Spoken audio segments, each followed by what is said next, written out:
He rode to Makkah. By Muhammad Asad. 3. Winds, Section 1-2.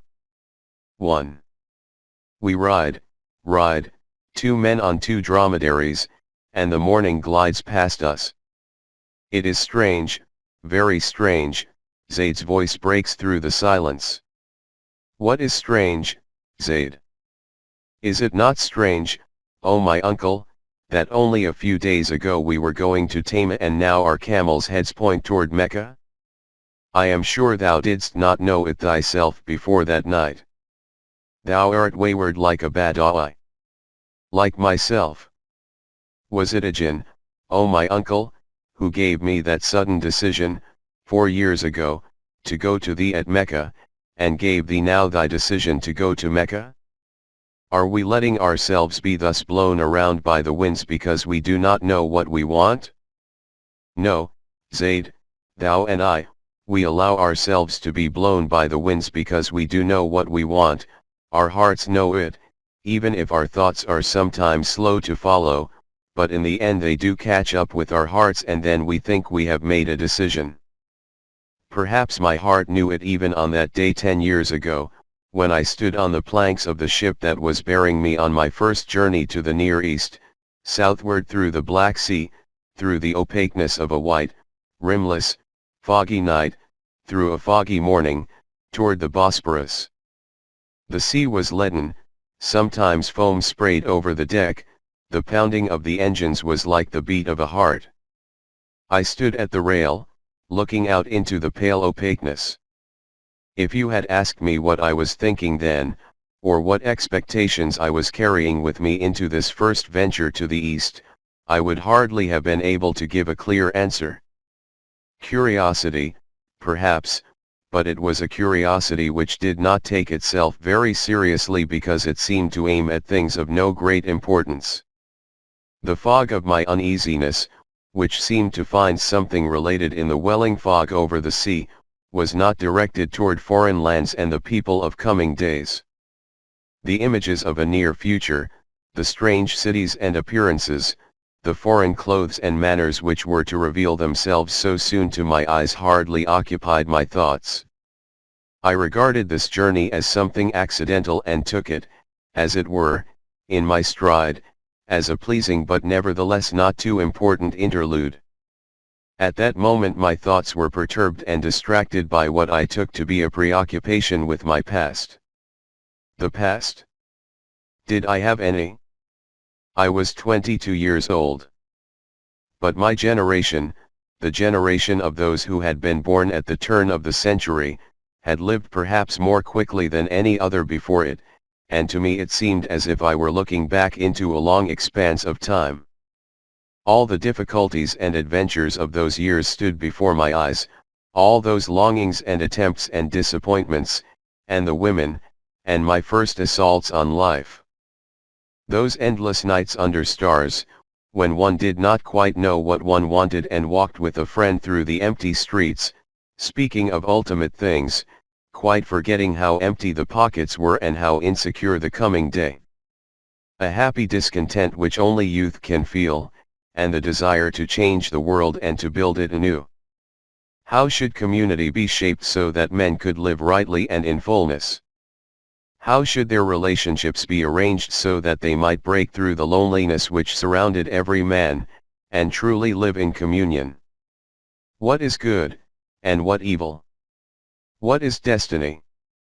Or, to put it differently, what should one do to become really, and not merely in pretensions, identical with one's own life so that one could say, I and my destiny are one? Discussions which never came to an end.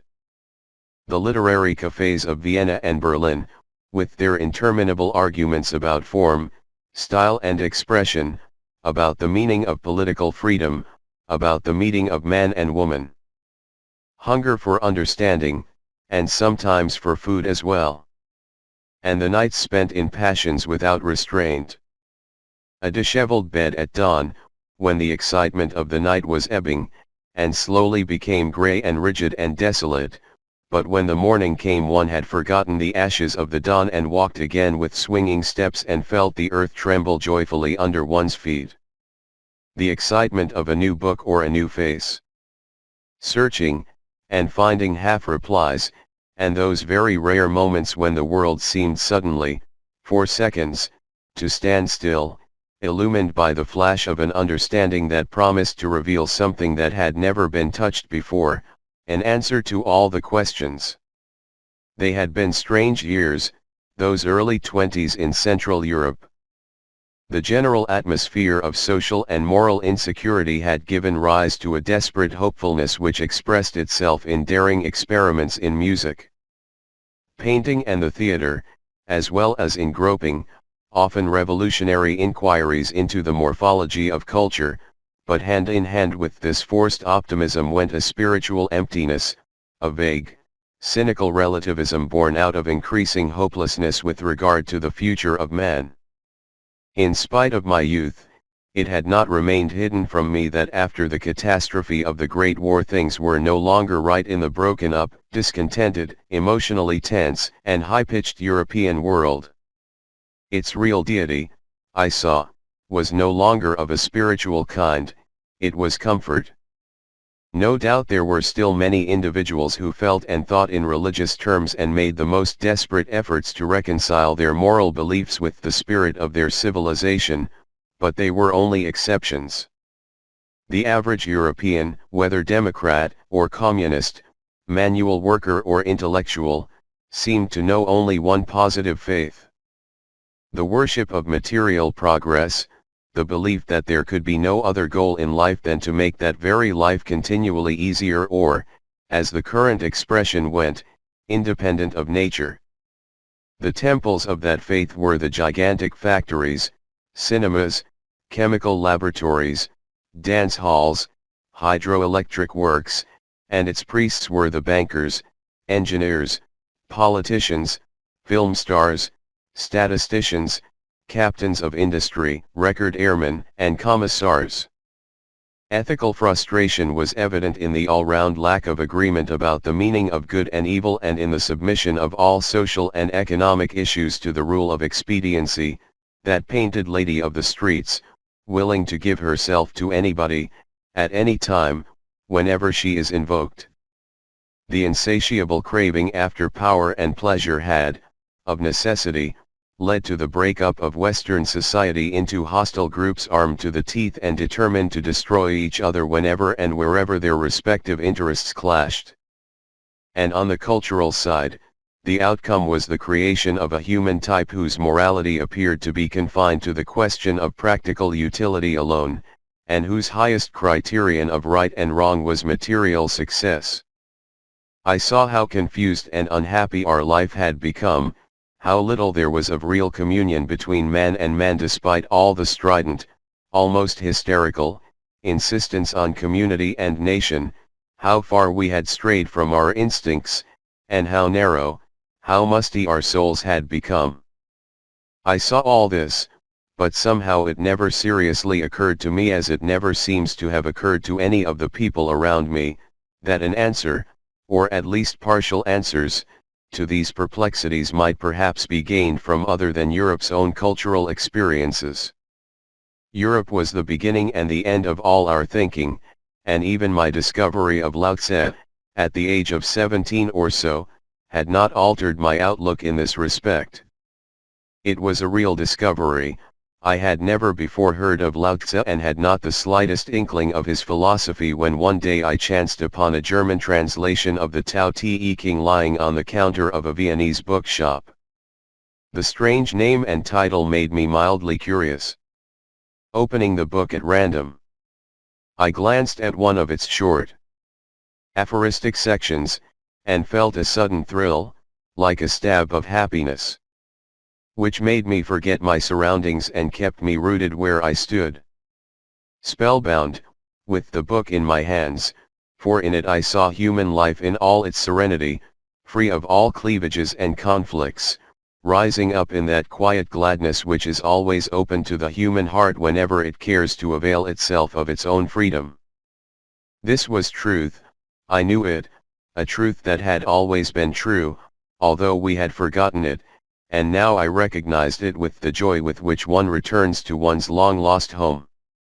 From that time onward, for several years, Lao Tse was to me a window through which I could look out into the glass-clear regions of a life that was far away from all narrowness and all self-created fears. Free of the childish obsession which was forcing us, from moment to moment, always to secure our existence anew by means of material improvement at any price. Not that material improvement seemed to be wrong or even unnecessary to me.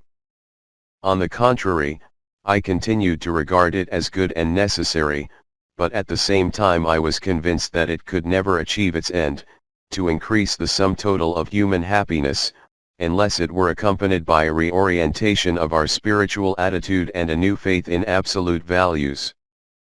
But how such a reorientation could be brought about and of what kind the new valuations were to be, was not quite clear to me. It would certainly have been idle to expect that men would change their aims, and thus the direction of their endeavors, as soon as someone started preaching to them, as Lao Tse did, that one should open oneself up to life instead of trying to grab it to himself and thus to do violence to it. Preaching alone, intellectual realization alone could obviously not produce a change in the spiritual attitude of European society.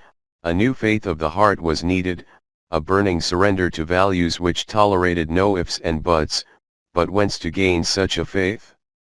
It somehow did not enter my mind that Lao Tse's mighty challenge was aimed not merely at a passing and therefore changeable intellectual attitude, but at some of the most fundamental concepts out of which that attitude springs. Had I known this, I would have been forced to conclude that Europe could not possibly attain to that weightless serenity of soul of which Lao Tse spoke, unless it summoned the courage to question its own spiritual and ethical roots. I was, of course, too young to arrive consciously at such a conclusion. Too young to grasp the challenge of the Chinese sage in all its implications and its entire grandeur. True. His message shook me to my innermost. It revealed to me the vista of a life in which man could become one with his destiny and so with himself. But as I did not clearly see how such a philosophy could transcend mere contemplation and be translated into reality in the context of the European way of life, I gradually began to doubt whether it was realizable at all. I had not yet reached the point where I would even ask myself whether the European way of life was, in its fundamentals, the only possible way. In other words, like all the other people around me, I was entirely wrapped up in Europe's egocentric cultural outlook. And so, although his voice was never quite silenced, Lao Tse receded, step by step, into the background of contemplative fantasies, and in time ceased to be more than the bearer of lovely poetry. One continued to read him off and on and felt each time the stab of a happy vision, but each time one put the book away with a wistful regret that this was only a dream call to some ivory tower. And although I felt very much at odds with the discordant, bitter, greedy world of which I was a part, I did not wish to live in an ivory tower. Still, there was no warmth in me for any of the aims and endeavors which at that time flowed through Europe's intellectual atmosphere and filled its literature. Art and politics with a buzz of animated controversies, for, however contradictory to one another most of those aims and endeavors may have been, they all had obviously one thing in common, the naive assumption that life could be lifted out of its present confusion and bettered if only its outward, economic or political, conditions were bettered. I strongly felt even then that material progress, by itself, could not provide a solution, and although I did not quite know where a solution might be found, I was never able to evince within myself that enthusiasm which my contemporaries had for progress. Not that I was unhappy. I had never been an introvert, and just then I was enjoying a more than usual measure of success in my practical affairs. While I was hardly inclined to give much weight to a career as such, work at the United Telegraph, where owing to my knowledge of languages, I was now sub-editor in charge of the news service for the Scandinavian press, seemed to open many avenues into the broader world. The Café de Westons and its spiritual successor, the Romanicious Café, meeting places of the most outstanding writers, artists, journalists, actors, producers of the day, represented something like an intellectual home to me. I stood on friendly and sometimes even familiar terms with people who bore famous names and regarded myself, at least in outlook if not in fame, as one of them. Deep friendships and fleeting loves came my way. Life was exciting, full of promise and colorful in the variety of its impressions. No, I was certainly not unhappy, only deeply dissatisfied, unsatisfied, not knowing what I was really after, and at the same time convinced, with the absurd arrogance of youth, that one day I would know it. And so I swung along on the pendulum of my heart's content and discontent in exactly the same way as many other young people were doing in those strange years, for, while none of us was really unhappy, only a very few seemed to be consciously happy. I was not unhappy, but my inability to share the diverse social, economic and political hopes of those around me, of any group among them, grew in time into a vague sense of not quite belonging to them, accompanied, vaguely again, by a desire to belong to whom? To be a part of something, of what? And then one day, in the spring of 1922, I received a letter from my uncle Dorian. Dorian was my mother's youngest brother.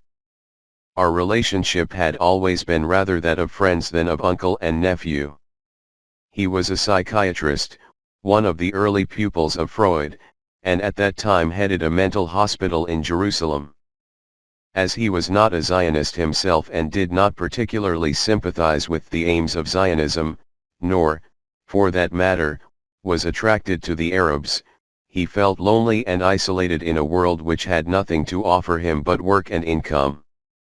Being unmarried, he thought of his nephew as a likely companion in his solitude.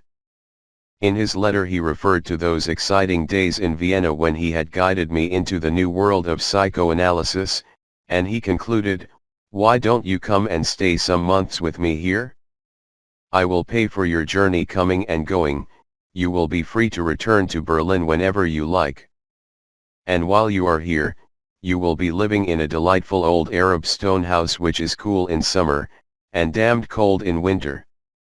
We shall spend our time well together.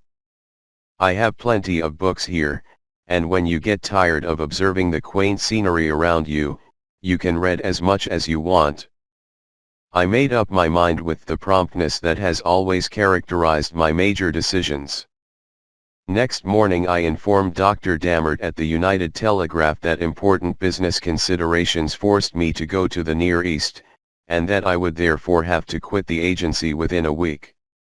If anyone had told me at that time that my first acquaintance with the world of Islam would go far beyond a holiday experience and indeed become a turning point in my life, I would have laughed off the idea as utterly preposterous. Not that I was impervious to the allure of countries associated in my mind, as in the minds of most Europeans, with the romantic atmosphere of the Arabian Nights. I did anticipate color, exotic customs, picturesque encounters, but it never occurred to me to anticipate adventures in the realm of the spirit as well, and the new journey did not seem to hold out any special promise of a personal nature. All the ideas and impressions that had previously come my way I had instinctively related to the Western worldview, hoping to attain to a broader reach of feeling and perception within the only cultural environment known to me. And, if you come to think of it, how could I have felt differently? I was only a very, very young European. Brought up in the belief that Islam and all it stood for was no more than a romantic bypath of man's history. Not even quite respectable from the spiritual and ethical points of view, and therefore not to be mentioned in the same breath, still less to be compared, with the only two faiths which the West considers fit to be taken seriously, Christianity and Judaism. It was with this hazy, European bias against things Islamic, though not, of course, against the romanticized outward appearances of Muslim life, that I set out in the summer of 1922 on my journey. If, in fairness to myself, I cannot say that I was self-absorbed in an individual sense, I was nonetheless, without knowing it, deeply enmeshed in that self-absorbed, culturally egocentric mentality so characteristic of the West at all times. And now I stood on the planks of a ship on my way to the east. A leisurely journey had brought me to Constanza and thence into this foggy morning. A red sail emerged out of the veils of fog and slipped by close to the ship, and because it had become visible, one knew that the sun was about to break through the fog. A few pale rays, thin as threads, fell on the mist over the sea. Their paleness had something of the hardness of metal. Under their pressure the milky masses of fog settled slowly and heavily over the water, then bent apart, and finally rose to the right and left of the sun rays in widespread, drifting arcs, like wings. "Good morning," said a deep, full voice. I turned around and recognized the black cassock of my companion of the previous evening, and the friendly smile on a face which I had grown to like during the few hours of our acquaintance. The Jesuit padre was half Polish and half French and taught history at a college in Alexandria. He was now returning there from a vacation. We had spent the evening after embarkation in lively talk. Although it soon became apparent that we differed widely on many issues, we had, nevertheless, many points of interest in common, and I was already mature enough to recognize that here was a brilliant, serious, and at the same time humorous mind at work. "Good morning. Father Felix, look at the sea." Daylight and color had come up with the sun. We stood in the bow of the ship under the morning wind. Tempted by the impossibility, I tried to determine for myself the movement of color in the breaking waves. Blue. Green. Gray. It could have been blue, but already a shimmer of amaranth red, reflecting the sun, glided over the concave slope of the wave, while the crest broke up into snowy foam and steel gray, crinkly rags raced over it. What a moment ago had been a wave hill was now a trembling movement, the breaking open of 1,000-minute, independent eddies in whose shaded cavities the amaranth red changed into deep, satiated green. Then the green rose up, changing into oscillating violet, which at first fell back into wine red, but immediately after shot up as turquoise blue and became the crest of the wave, only to break up again, and again the white foam spread its net domineeringly over the writhing water hills. And on went the unending play. It gave me an almost physical sensation of disquiet never to be able to grasp this play of colors and its eternally changing rhythm. When I looked at it quite superficially, only from the corner of my eye, as it were, I felt, for seconds, that it might be possible to catch all this within an integrated image, but deliberate concentration, the habit of connecting one isolated concept with another, led to nothing but a series of broken up, separate pictures. But out of this difficulty, this strangely irritating confusion, an idea came to me with great clarity, or so it seemed to me at the time, and I said, almost involuntarily, "Whoever could grasp all this with his senses would be able to master destiny." "I know what you mean," replied Father Felix, "but why should one desire to master destiny? To escape from suffering? Would it not be better to become free of destiny?" "You are speaking almost like a Buddhist, Father Felix. Do you, too, regard nirvana as the goal of all being?" "Oh no, certainly not. We Christians do not aim at the extinction of life and feeling, we desire only to lift life out of the region of the material and sensual into the realm of the spirit." "But is this not renunciation?" "It is no renunciation, my young friend. It is the only way to true life, to peace. The Bosporus opened itself to us, a broad waterway framed on both sides by rocky hills. Here and there one could see pillared, airy palaces, terraced gardens, cypresses rising up in all their dark height, and old Janissary castles, heavy masses of stone hanging over the water like the nests of birds of prey. As if from a great distance, I heard the voice of Father Felix continue.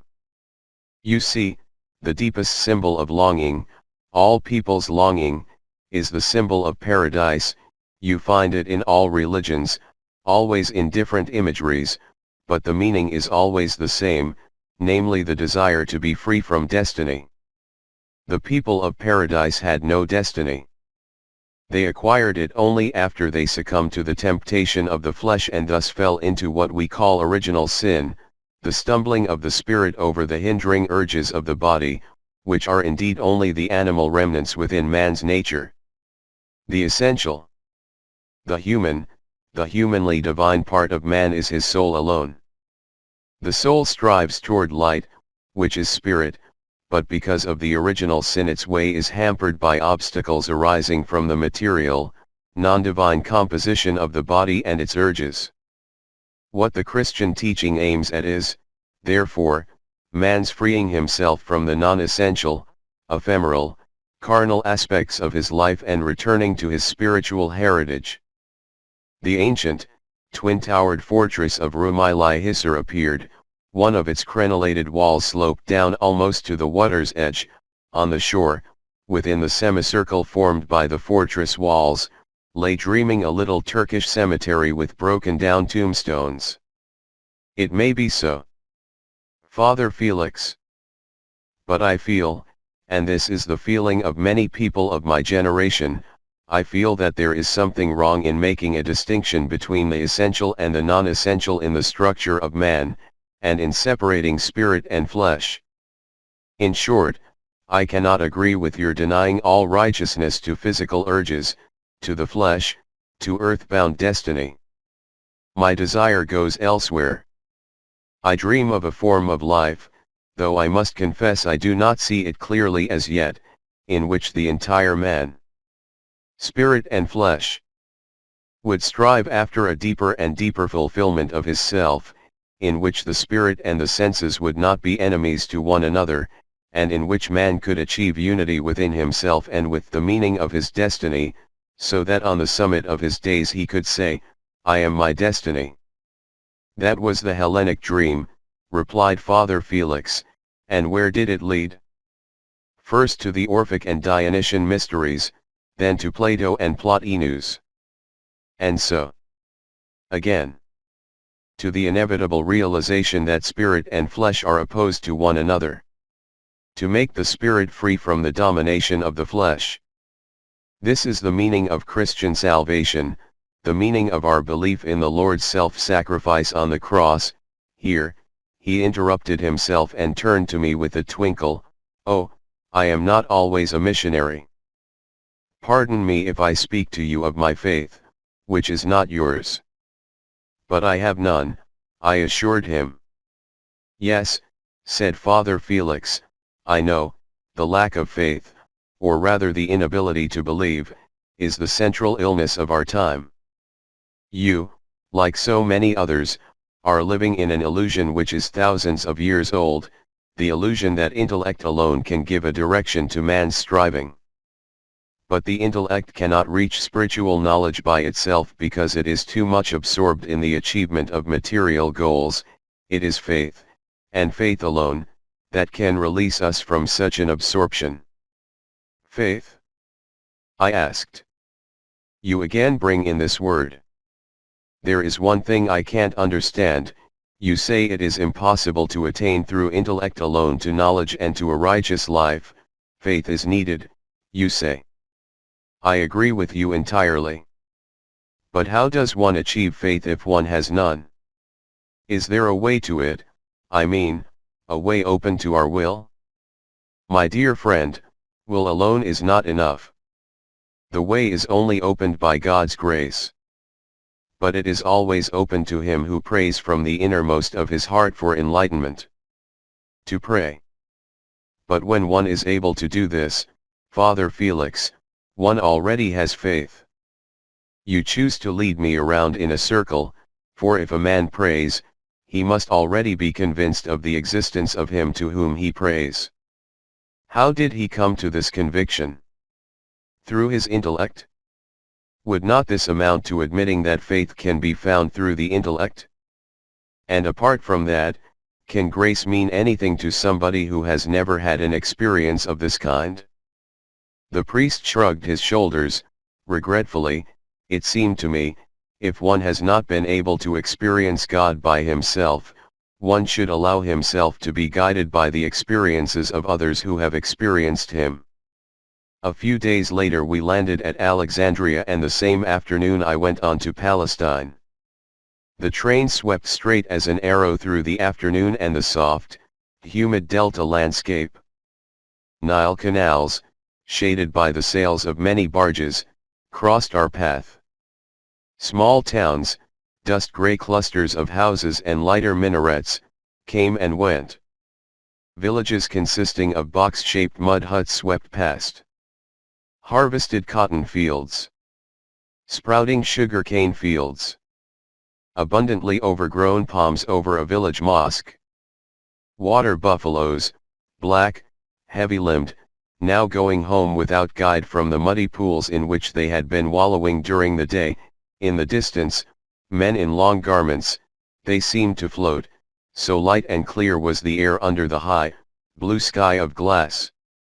On the banks of the canals reeds swayed in the wind. Women in black tulle cloaks were scooping water into earthenware jars, wonderful women, slender, long-limbed. In their walk they reminded me of long-stemmed plants that sway tenderly and yet full of strength in the wind. Young girls and matrons had the same floating walk. The dusk grew and flowed like the breath of some great, resting, living being. As the slim men were walking homeward from the fields, their movements appeared lengthened and at the same time lifted out of the slowly disappearing day. Each step seemed to have an existence of its own, rounded in itself, between eternity and eternity always that one step. This appearance of lightness and smoothness was perhaps due to the exhilarating evening light of the Nile Delta, perhaps also to my own restlessness at seeing so many new things, but whatever the cause, I suddenly felt in myself all the weight of Europe, the weight of deliberate purpose in all our actions. I thought to myself, how difficult it is for us to attain to reality. We always try to grab it, but it does not like to be grabbed. Only where it overwhelms man does it surrender itself to him.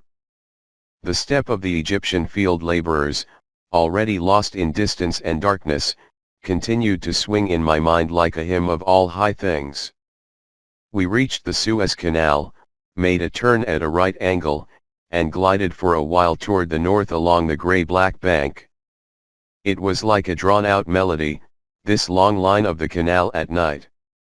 The moonlight turned the waterway into something like a real but dream Broadway, a dark band of shining metal. The satiated earth of the Nile Valley had with astonishing rapidity made room for chains of sand dunes which enclosed the canal on both sides with a paleness and sharpness rarely to be seen in any other night landscape. In the listening silence stood, here and there, the skeleton of a dredge. Beyond, on the other bank, a camel rider rushed by, hardly seen and already swallowed by the night. What a great, simple stream, from the Red Sea, through the bitter lakes, to the Mediterranean Sea, right across a desert, so that the Indian Ocean might beat on the keys of Europe. At Kantara the train journey was interrupted for a while and a lazy ferry carried the travelers across the silent water. There was almost an hour before the departure of the Palestinian train. I sat down before the station building. The air was warm and dry. There was the desert, to the right and to the left. Shimmering grey, smudged over, broken through by isolated barking, perhaps it was jackals, perhaps dogs. A Bedouin, heavily loaded with saddlebags made of bright carpet cloth, came from the ferry and walked toward a group in the distance, which only now I recognized as motionless men and crouching camels, ready saddled for the march. It seemed that the new arrival had been expected.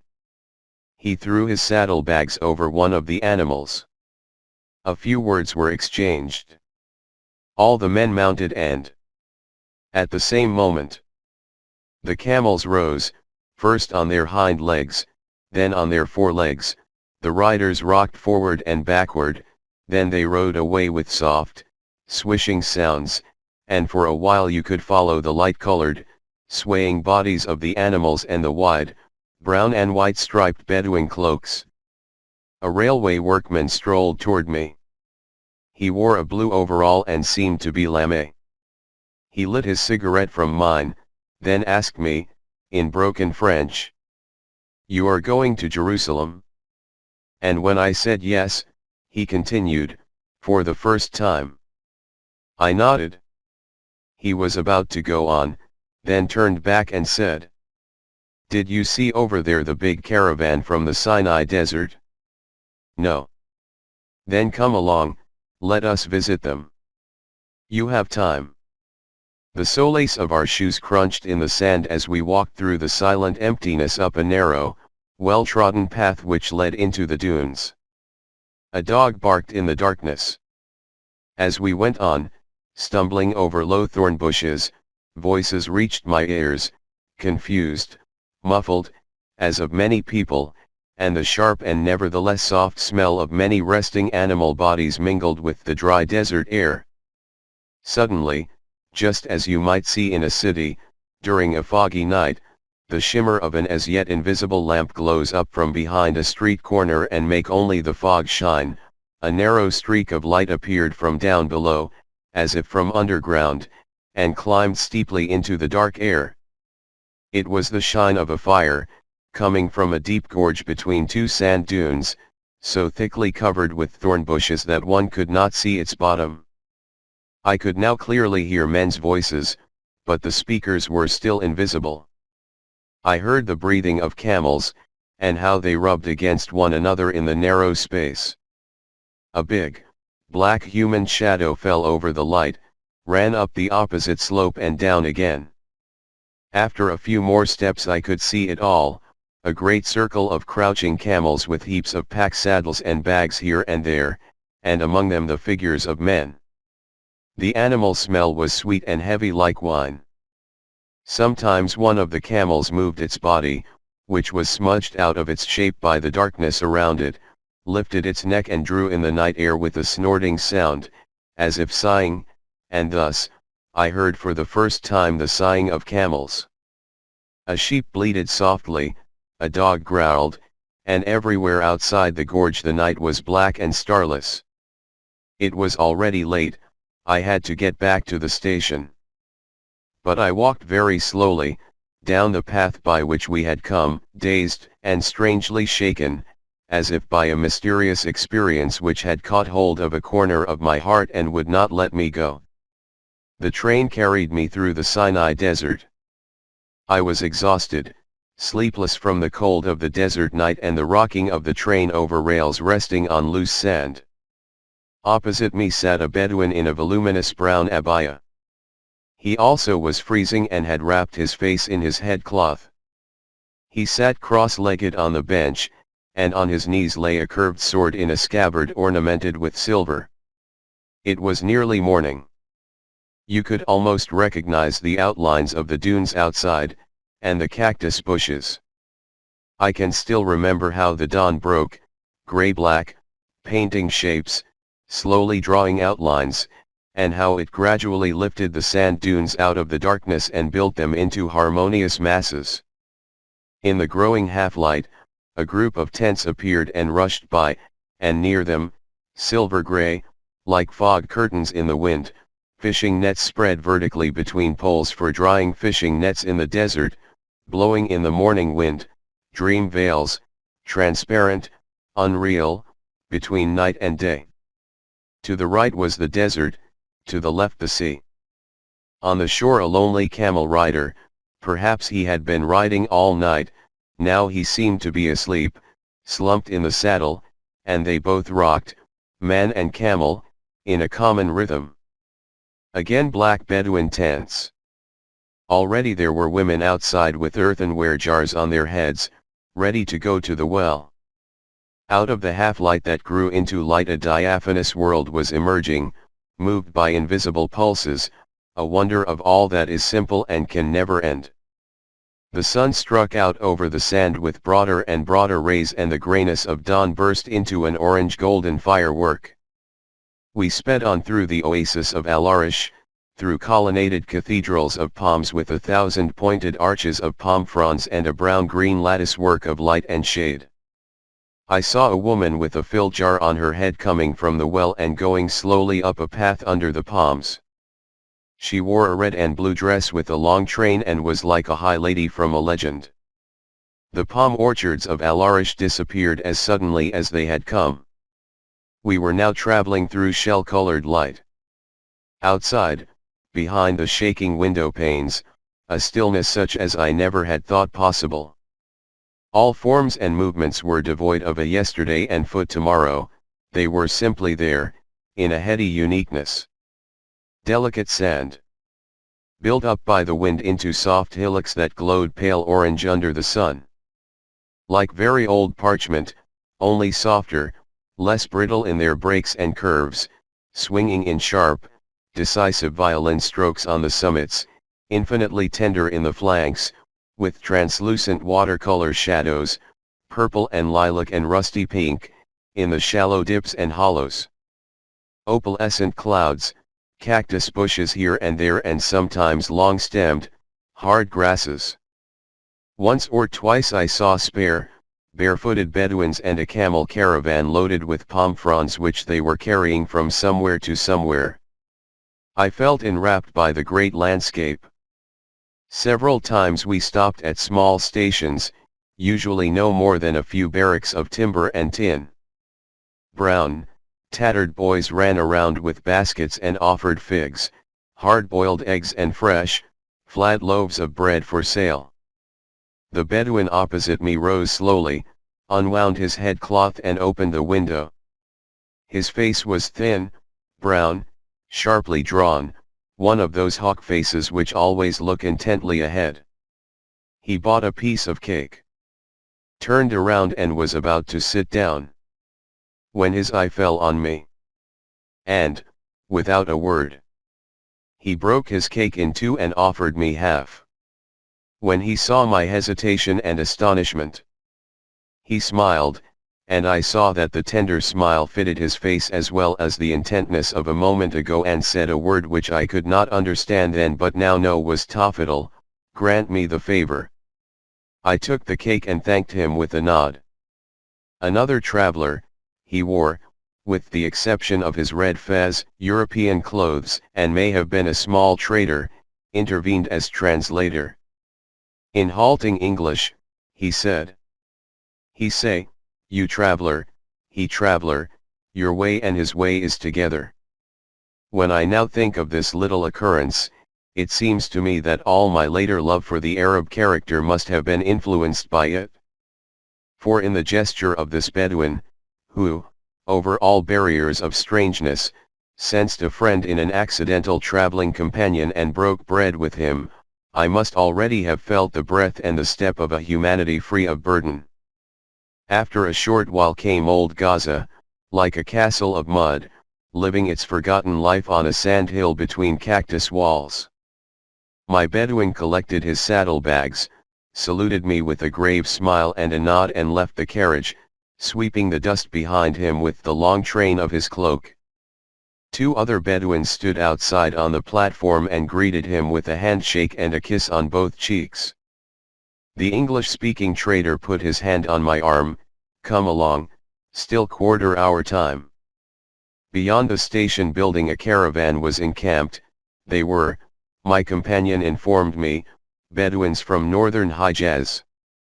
They had brown, dusty, wild warm faces. Our friend was among them.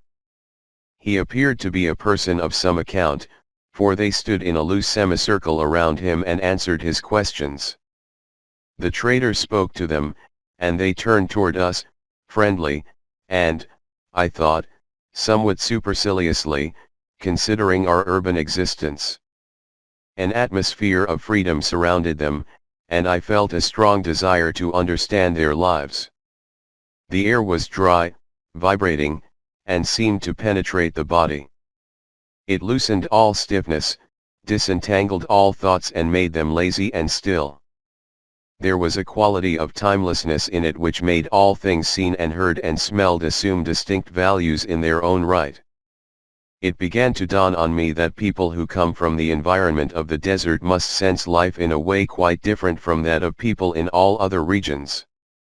They must be free from many obsessions, perhaps also from many dreams, peculiar to inhabitants of colder, richer lands, and certainly from many of their limitations, and because they have to rely more intimately on their own perceptions, these desert dwellers must set a quite different scale of values to the things of the world. Perhaps it was a presentiment of coming upheavals in my own life that gripped me on that first day in an Arab country at the sight of the Bedouins. The presentiment of a world which lacks all defining limits but is, nonetheless, never formless, which is fully rounded in itself and nevertheless open on all sides, a world that was soon to become my own. Not that I was then conscious of what the future held in store for me. Of course not. It was. Rather. As when you enter a strange house for the first time and an indefinable smell in the hallway gives you dimly a hint of things which will happen in this house. And will happen to you. And if they are to be joyful things, you feel a stab of rapture in your heart, and you will remember it much later, when all those happenings have long since taken place, and you will tell yourself, all this I have sensed long ago, thus, and in no other way, in that first moment in the hall. 2. A strong wind blows through the desert, and for a while Zaid thinks we are going to have another sandstorm. But although no sandstorm comes, the wind does not leave us. It follows us in steady gusts, and the gusts flow together into a single, unbroken sough as we descend into a sandy valley. The palm village in its center, consisting of several separate settlements, each surrounded by a mud wall, is veiled in a mist of whirling sand dust. This area is a kind of wind hole. Every day from dawn to sunset the wind beats here with strong wings, settling down during the night, only to rise again the next morning with renewed force, and the palm trees, eternally pressed down by its blows, cannot grow to their full height but remain stunted, close to the ground, with broad spread fronds, always in danger from the encroaching dunes. The village would have long ago been buried in the sands had not the inhabitants planted rows of tamarisks around every orchard. These tall trees, more resistant than palms, form with their strong trunks and evergreen, rustling branches a living wall around the plantations, offering them a doubtful security. We alight before the mud house of the village Amir, intending to rest here during the noon heat. The kawa set aside for the reception of guests is bare and poverty-stricken and displays only one small straw mat before the stone coffee hearth. But, as usual, Arabian hospitality overcomes all poverty. For hardly have we taken our places on the mat when a friendly fire of twigs crackles on the hearth.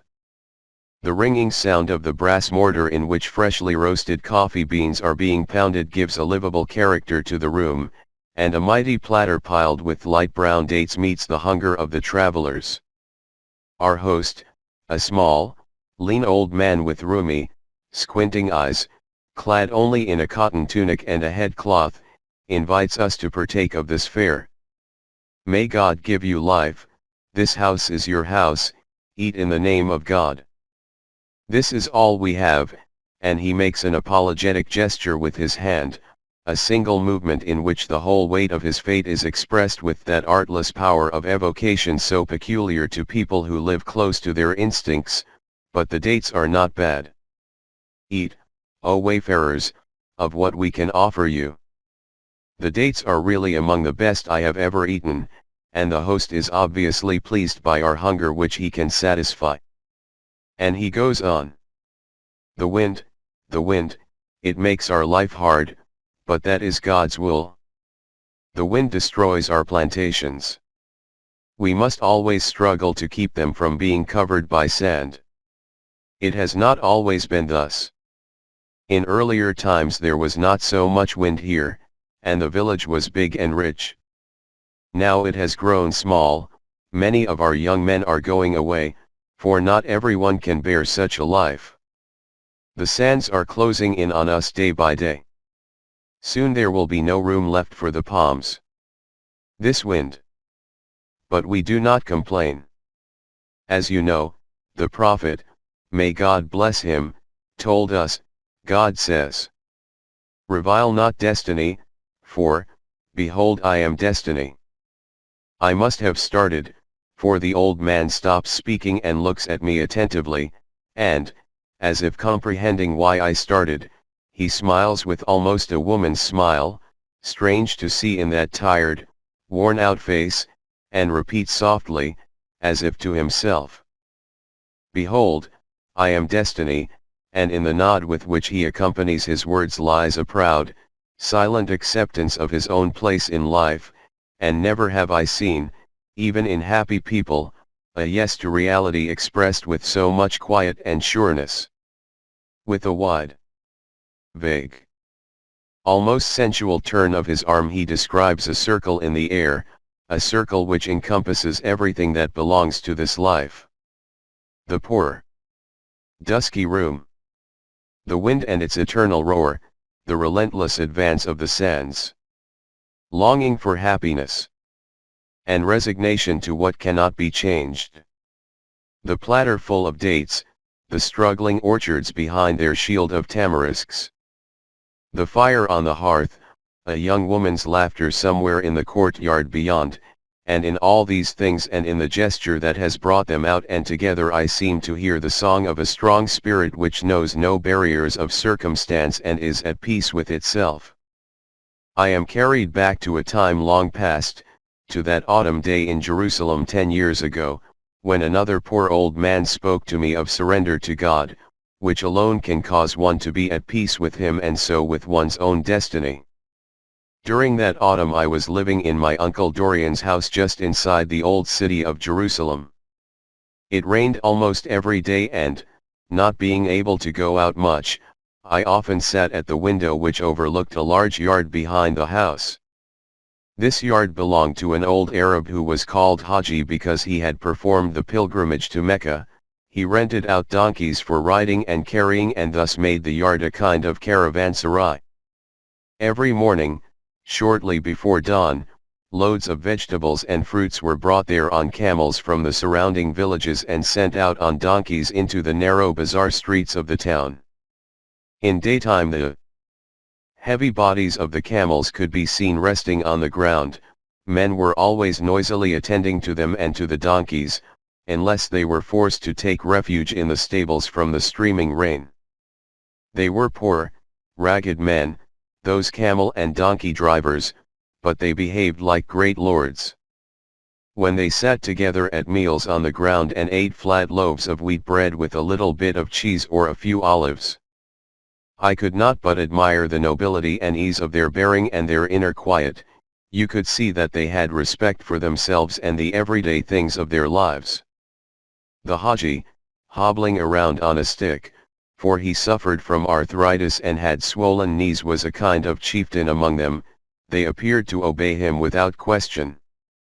Several times a day he assembled them for prayer and, if it was not raining too hard, they prayed in the open, all the men in a single, long row and he as their imam in front of them. They were like soldiers in the precision of their movements. They would bow together in the direction of Mecca, rise again, and then kneel down and touch the ground with their foreheads. They seemed to follow the inaudible words of their leader, who between the prostrations stood barefoot on his prayer carpet, eyes closed, arms folded over his chest, soundlessly moving his lips and obviously lost in deep absorption. You could see that he was praying with his whole soul. It somehow disturbed me to see so real a prayer combined with almost mechanical body movements, and one day I asked the Haji, who understood a little English, "Do you really believe that God expects you to show him your respect by repeated bowing and kneeling and prostration? Might it not be better only to look into oneself and to pray to him in the stillness of one's heart? Why all these movements of your body?" As soon as I had uttered these words I felt remorse, for I had not intended to injure the old man's religious feelings. But the Haji did not appear in the least offended. He smiled with his toothless mouth and replied, "How else then should we worship God? Did he not create both, soul and body, together? And this being so, should man not pray with his body as well as with his soul? Listen, I will tell you why we Muslims pray as we pray. We turn toward the Kaaba, God's holy temple in Mecca, knowing that the faces of all Muslims, wherever they may be, are turned to it in prayer, and that we are like one body, with him as the center of our thoughts. First we stand upright and recite from the Holy Quran, remembering that it is his word, given to man that he may be upright and steadfast in life. Then we say, God is the greatest, reminding ourselves that no one deserves to be worshipped but him, and bow down deep because we honor him above all, and praise his power and glory. Thereafter we prostrate ourselves on our foreheads because we feel that we are but dust and nothingness before him, and that he is our creator and sustainer on high. Then we lift our faces from the ground and remain sitting, praying that he forgive us our sins and bestow his grace upon us, and guide us aright, and give us health and sustenance. Then we again prostrate ourselves on the ground and touch the dust with our foreheads before the might and the glory of the One. After that, we remain sitting and pray that he bless the Prophet Muhammad who brought his message to us, just as he blessed the earlier prophets, and that he bless us as well, and all those who follow the right guidance, and we ask him to give us of the good of this world and of the good of the world to come. In the end we turn our heads to the right and to the left, saying, "Peace and the grace of God be upon you," and thus greet all who are righteous, wherever they may be. It was thus that our Prophet used to pray and taught his followers to pray for all times, so that they might willingly surrender themselves to God, which is what Islam means, and so be at peace with him and with their own destiny. The old man did not, of course, use exactly these words, but this was their meaning, and this is how I remember them. Years later I realized that with his simple explanation the Haji had opened to me the first door to Islam. But even then, long before any thought that Islam might become my own faith entered my mind, I began to feel an unwanted humility whenever I saw, as I often did, a man standing barefoot on his prayer rug, or on a straw mat, or on the bare earth, with his arms folded over his chest and his head lowered, entirely submerged within himself, oblivious of what was going on around him, whether it was in a mosque or on the sidewalk of a busy street, a man at peace with himself. The Arab stone house of which Dorian had written was really delightful. It stood on the fringe of the old city near the Jaffa Gate. Its wide, high-ceilinged rooms seemed to be saturated with memories of the patrician life that had passed through them in earlier generations, and the walls reverberated with the living present surging into them from the bazaar nearby, sights and sounds and smells that were unlike anything I had experienced before. From the roof terrace I could see the sharply outlined area of the old city with its network of irregular streets and alleys carved in stone.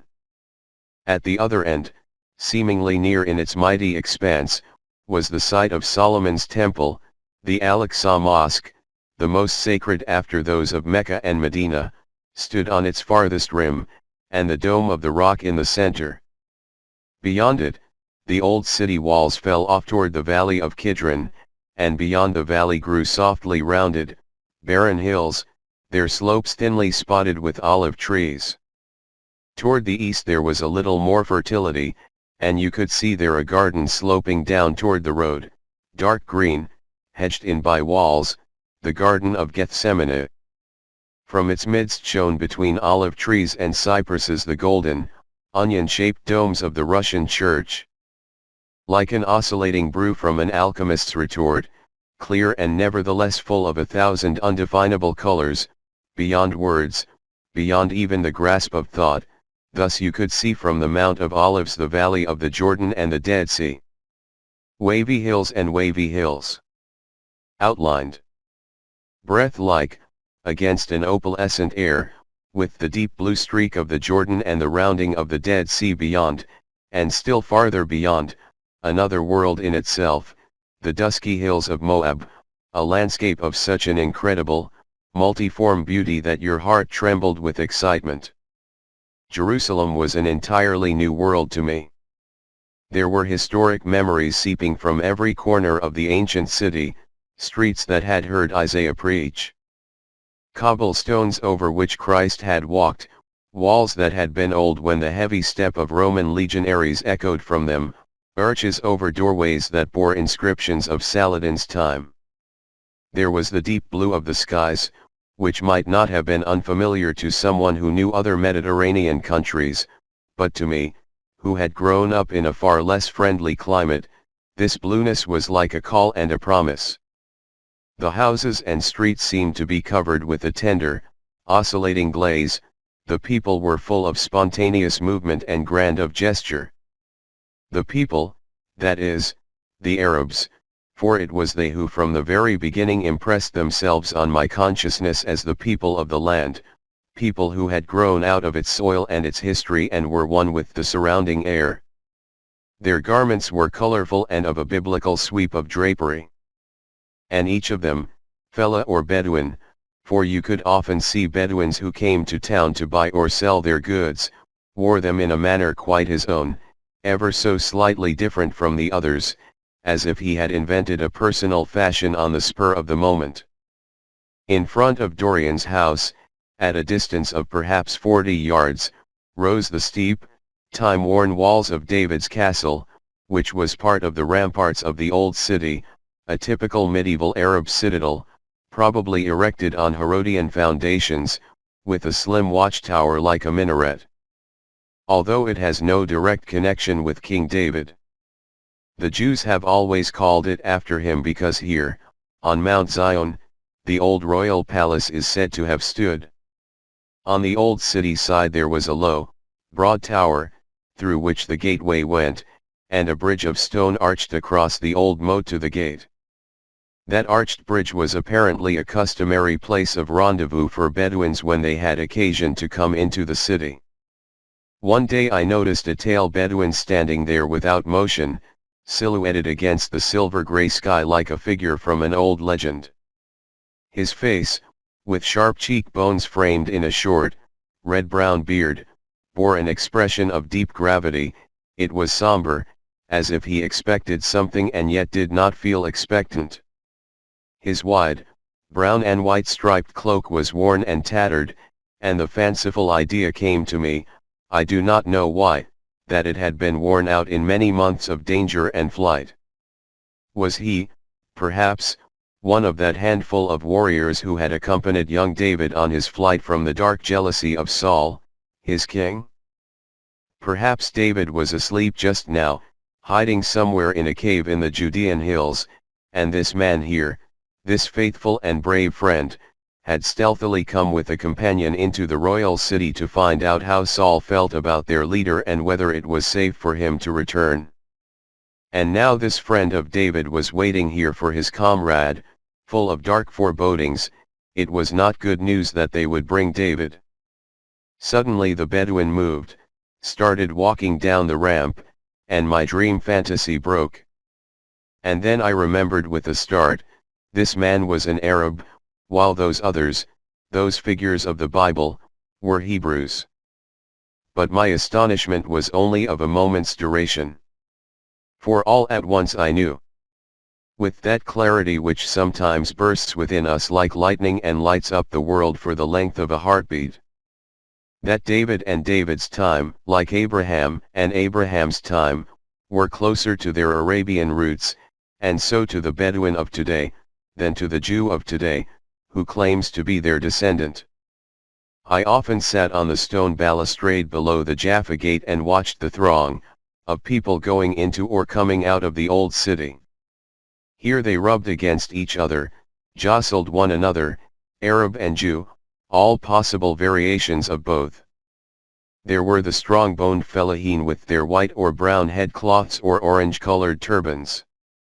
There were Bedouins with sharp, clear-cut and, almost without exception, lean faces, wearing their cloaks in a strangely self-confident manner, frequently with hands on hips and elbows wide apart, as if they took it for granted that everyone would make way for them.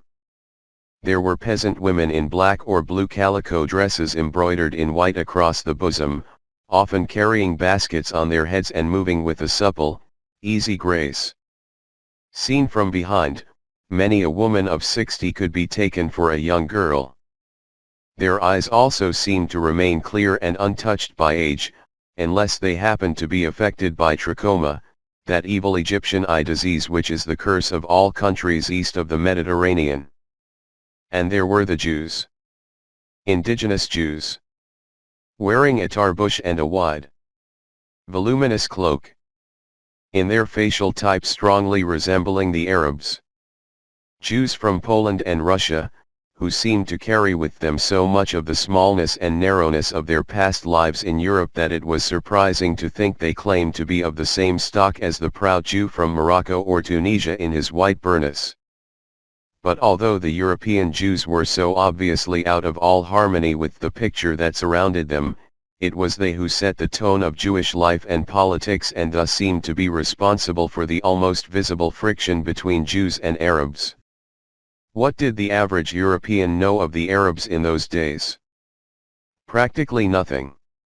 When he came to the Near East he brought with him some romantic and erroneous notions, and if he was well-intentioned and intellectually honest, he had to admit that he had no idea at all about the Arabs. I, too, before I came to Palestine, had never thought of it as an Arab land. I had, of course, vaguely known that some Arabs lived there, but I imagined them to be only nomads in desert tents and idyllic oasis dwellers. Because most of what I had read about Palestine in earlier days had been written by Zionists, who naturally had only their own problems in view, I had not realized that the towns also were full of Arabs, that, in fact, in 1922 there lived in Palestine nearly 5 Arabs to every Jew, and that, therefore, it was an Arab country to a far higher degree than a country of Jews. When I remarked on this to Mr. Hussain, chairman of the Zionist Committee of Action, whom I met during that time, I had the impression that the Zionists were not inclined to give much consideration to the fact of Arab majority, nor did they seem to attribute any real importance to the Arabs' opposition to Zionism. Mr. Hussain's response showed nothing but contempt for the Arabs. There is no real Arab movement here against us, that is, no movement with roots in the people. All that you regard as opposition is in reality nothing but the shouting of a few disgruntled agitators. It will collapse of itself within a few months or at most a few years. This argument was far from satisfactory to me. From the very beginning I had a feeling that the whole idea of Jewish settlement in Palestine was artificial, and, what was worse, that it threatened to transfer all the complications and insoluble problems of European life into a country which might have remained happier without them. The Jews were not really coming to it as one returns to one's homeland, they were rather bent on making it into a homeland conceived on European patterns and with European aims. In short, they were strangers within the gates. And so I did not find anything wrong in the Arabs' determined resistance to the idea of a Jewish homeland in their midst. On the contrary, I immediately realized that it was the Arabs who were being imposed upon and were rightly defending themselves against such an imposition. In the Balfour Declaration of 1917, which promised the Jews a national home in Palestine, I saw a cruel political maneuver designed to foster the old principle, common to all colonial powers, of divide and rule. In the case of Palestine, this principle was the more flagrant as in 1916 the British had promised the then ruler of Mecca, Sharif Hussain, as a price for his help against the Turks, an independent Arab state which was to comprise all countries between the Mediterranean Sea and the Persian Gulf. They not only broke their promise a year later by concluding with France the secret Sykes-Picot Agreement, which established French dominion over Syria and the Lebanon, but also, by implication, excluded Palestine from the obligations they had assumed with regard to the Arabs. Although of Jewish origin myself, I conceived from the outset a strong objection to Zionism. Apart from my personal sympathy for the Arabs, I considered it immoral that immigrants, assisted by a foreign great power, should come from abroad with the avowed intention of attaining to majority in the country and thus to dispossess the people whose country it had been since time immemorial. Consequently, I was inclined to take the side of the Arabs whenever the Jewish-Arab question was brought up, which, of course, happened very often. This attitude of mine was beyond the comprehension of practically all the Jews with whom I came in contact during those months. They could not understand what I saw in the Arabs who, according to them, were no more than a mass of backward people whom they looked upon with a feeling not much different from that of the European settlers in Central Africa. They were not in the least interested in what the Arabs thought, almost none of them took pains to learn Arabic, and everyone accepted without question the dictum that Palestine was the rightful heritage of the Jews. I still remember a brief discussion I had on this score with Dr. Chaim Weizmann, the undisputed leader of the Zionist movement. He had come on one of his periodic visits to Palestine. His permanent residence was, I believe, in London, and I met him in the house of a Jewish friend.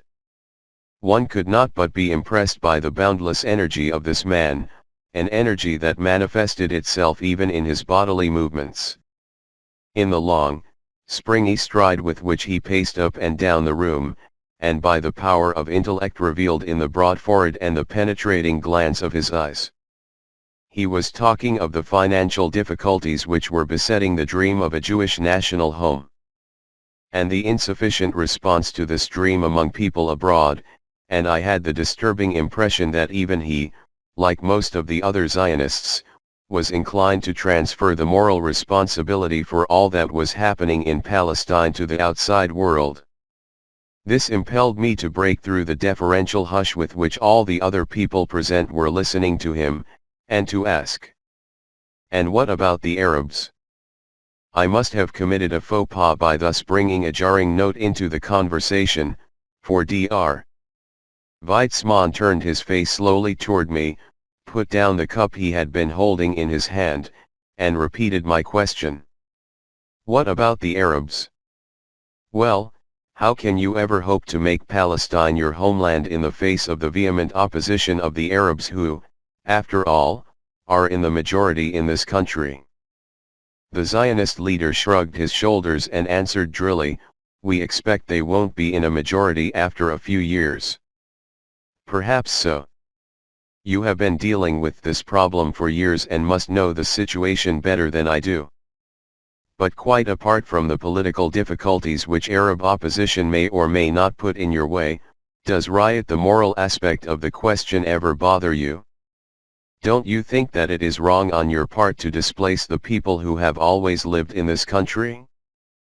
"But it is our country," replied Dr.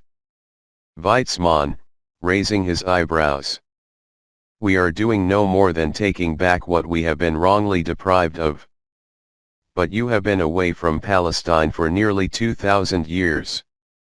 Before that you had ruled this country, and hardly ever the whole of it, for less than 500 years. Don't you think that the Arabs could, with equal justification, demand Spain for themselves, for, after all, they held sway in Spain for nearly 700 years and lost it entirely only 500 years ago. Dr. Weizmann had become visibly impatient. Nonsense. The Arabs had only conquered Spain, it had never been their original homeland, and so it was only right that in the end they were driven out by the Spaniards. Forgive me, I retorted, but it seems to me that there is some historical oversight here. After all, the Hebrews also came as conquerors to Palestine. Long before them were many other Semitic and non-Semitic tribes settled here, the Amorites, the Edomites, the Philistines, the Moabites, the Hittites. Those tribes continued living here even in the days of the kingdoms of Israel and Judah. They continued living here after the Romans drove our ancestors away. They are living here today. The Arabs who settled in Syria and Palestine after their conquest in the 7th century were always only a small minority of the population. The rest of what we describe today as Palestinian or Syrian Arabs are in reality only the Arabianized, original inhabitants of the country. Some of them became Muslims in the course of centuries, others remained Christians. The Muslims naturally intermarried with their co-religionists from Arabia. But can you deny that the bulk of those people in Palestine, who speak Arabic, whether Muslims or Christians, are direct line descendants of the original inhabitants, original in the sense of having lived in this country centuries before the Hebrews came to it? Dr. Weizmann smiled politely at my outburst and turned the conversation to other topics. I did not feel happy about the outcome of my intervention. I had of course not expected any of those present, least of all Dr. Weizmann himself, to subscribe to my conviction that the Zionist idea was highly vulnerable on the moral plane. But I had hoped that my defense of the Arab cause would at least give rise to some sort of uneasiness on the part of the Zionist leadership, an uneasiness which might bring about more introspection and thus, perhaps, a greater readiness to admit the existence of a possible moral right in the opposition of the Arabs. None of this had come about. Instead, I found myself facing a blank wall of staring eyes, a censorious disapproval of my temerity, which dared question the unquestionable right of the Jews to the land of their forefathers. How was it possible, I wondered, for people endowed with so much creative intelligence as the Jews to think of the Zionist-Arab conflict in Jewish terms alone? Did they not realize that the problem of the Jews in Palestine could, in the long run, be solved only through friendly cooperation with the Arabs? Were they so hopelessly blind to the painful future which their policy must bring? To the struggles, the bitterness and the hatred to which the Jewish island, even if temporarily successful, would forever remain exposed in the midst of a hostile Arab sea?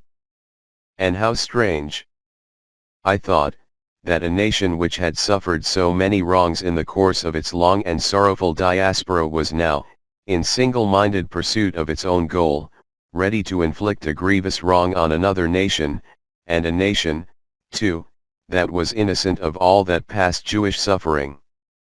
Such a phenomenon, I knew, was not unknown to history, but it made me, nonetheless, very sad to see it enacted before my eyes. By that time my absorption in the political scene in Palestine was grounded not merely in my sympathy for the Arabs and my worry about the Zionist experiment, but also in a revival of my journalistic interests, for I had become a special correspondent of the Frankfurter Zeitung, then one of the most outstanding newspapers in Europe. This connection had come about almost by accident. One evening, while sorting out old papers which were cluttering up one of my suitcases, I found the press card issued to me a year before in Berlin as a representative of the United Telegraph. I was about to tear it up when Dorian grabbed my hand and jokingly exclaimed, "Don't. If you present this card at the office of the High Commissioner, you will receive a few days later an invitation to lunch at Government House. Journalists are very desirable creatures in this country." Although I did tear up the useless card, Dorian's joke struck a response in my mind. I was, of course, not interested in a luncheon invitation from Government House, but why should I not utilize the rare opportunity of being in the Near East at a time when so few journalists from Central Europe could travel there? Why should I not resume my journalistic work, and not with the United Telegraph but with one of the great dailies? And as suddenly as I had always been wont to make important decisions, I now decided to break into real journalism. Despite my year's work at the United Telegraph, I had no direct connection with any important newspaper, and as I had never yet published anything in my own name, it was entirely unknown to the daily press. This, however, did not discourage me. I wrote an article on some of my impressions in Palestine and sent copies of it to no less than 10 German newspapers with a proposal to write a series of articles on the Near East. This was in the last months of 1922, a time of the most catastrophic inflation in Germany. The German press was hard put to survive, and only a very few newspapers could afford to pay foreign correspondents in hard currency. And so it was not in the least surprising that one after another of the 10 newspapers to which I had sent the sample article replied in more or less polite terms of refusal. Only one of the 10 accepted my suggestion and, apparently impressed by what I had written, appointed me its roving special correspondent in the Near East, enclosing, in addition, a contract for a book to be written on my return. That one newspaper was the Frankfurter Zeitung. I was almost bowled over when I saw that I had not merely succeeded in establishing a connection with a newspaper, and what a newspaper, but had at the first stroke achieved a status that might be envied by many an old journalist. There was, of course, a snag in it. Owing to the inflation, the Frankfurter Zeitung could not pay me in hard currency. The remuneration which they apologetically offered me was in terms of German marks, and I knew as well as they did that it would hardly suffice to pay for the stamps on the envelopes which would contain my articles.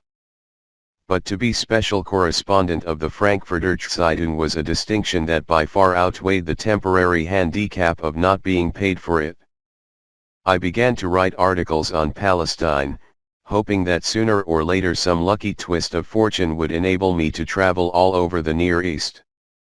I now had many friends in Palestine, both Jews and Arabs. The Zionists, it is true, looked upon me with some sort of puzzled suspicion because of the sympathy for the Arabs which was so apparent in my dispatches to the Frankfurter Zeitung. Evidently, they could not make up their minds whether I had been bought by the Arabs. For in Zionist Palestine people had become accustomed to explaining almost every happening in terms of money, or whether I was simply a freakish intellectual in love with the exotic. But not all Jews living in Palestine at that time were Zionists. Some of them had come there not in pursuit of a political aim, but out of a religious longing for the Holy Land and its biblical associations. To this group belonged my Dutch friend Jacob de Haan, a small, plump, blond-bearded man in his early 40s, who had formerly taught law at one of the leading universities in Holland and was now special correspondent of the Amsterdam Handelsblad and the London Daily Express. A man of deep religious convictions, as orthodox as any Jew of Eastern Europe, he did not approve of the idea of Zionism, for he believed that the return of his people to the Promised Land had to await the coming of the Messiah. We Jews, he said to me on more than one occasion, were driven away from the Holy Land and scattered all over the world because we had fallen short of the task God had conferred upon us. We had been chosen by Him to preach His word. But in our stubborn pride we began to believe that He had made us a chosen nation for our own sakes, and thus we betrayed Him. Now nothing remains for us but to repent and to cleanse our hearts. And when we become worthy once again to be the hearers of His message, He will send a Messiah to lead His servants back to the Promised Land. But, I asked, Does not this messianic idea underlie the Zionist movement as well? You know that I do not approve of it, but is it not a natural desire of every people to have a national home of its own? Dr. Dahan looked at me quizzically. Do you think that history is but a series of accidents? I don't. It was not without a purpose that God made us lose our land and dispersed us, but the Zionists do not want to admit this to themselves.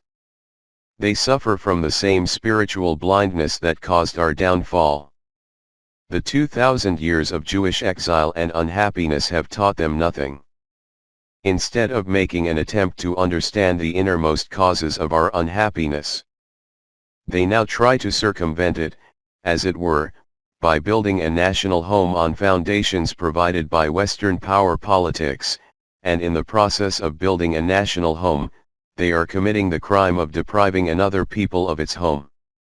Jacob Dahan's political views naturally made him most unpopular with the Zionists.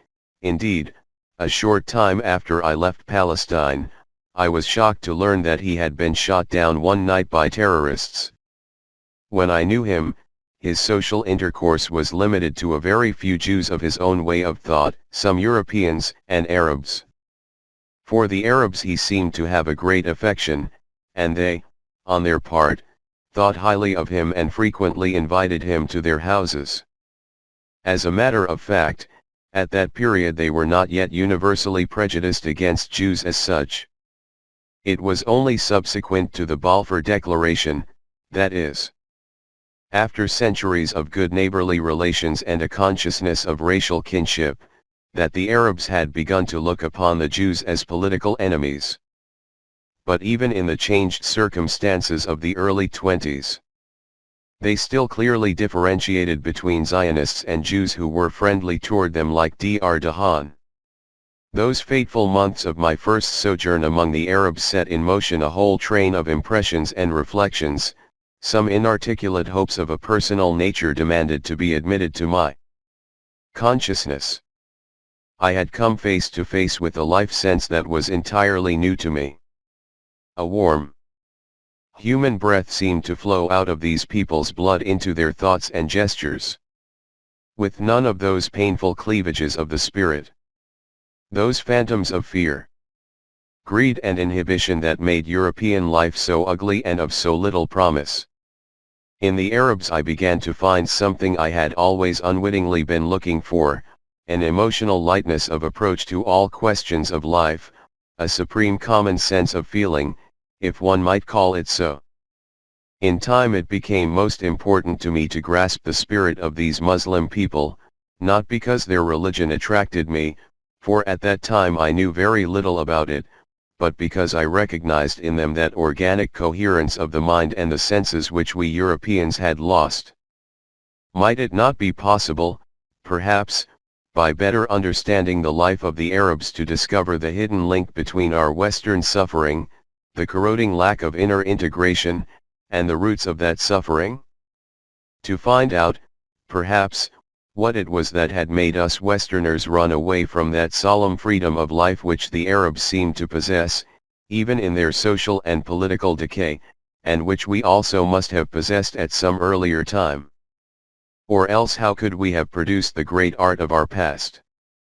The Gothic cathedrals of the Middle Ages, the exuberant joy of the Renaissance, Rembrandt's chiaroscuro, the fugues of Bach and the serene dreams of Mozart, the pride of the peacock's tail in the art of our peasants, and Beethoven's roaring, longing ascent toward the misty, hardly perceptible peaks on which man could say, I and my destiny are one. Being unaware of their true nature, we could no longer rightly use our spiritual powers, never again would a Beethoven or a Rembrandt arise among us. Instead, we now knew only that desperate groping after new forms of expression in art, sociology, politics, and that bitter struggle between opposing slogans and meticulously devised principles, and all our machines and skyscrapers could do nothing to restore the broken wholeness of our souls. And yet, was that lost spiritual glory of Europe's past really lost forever? Was it not possible to recover something of it by finding out what was wrong with us? And what at first had been hardly more than a sympathy for the political aims of the Arabs, the outward appearance of Arabian life and the emotional security I perceived in its people, imperceptibly changed into something resembling a personal quest.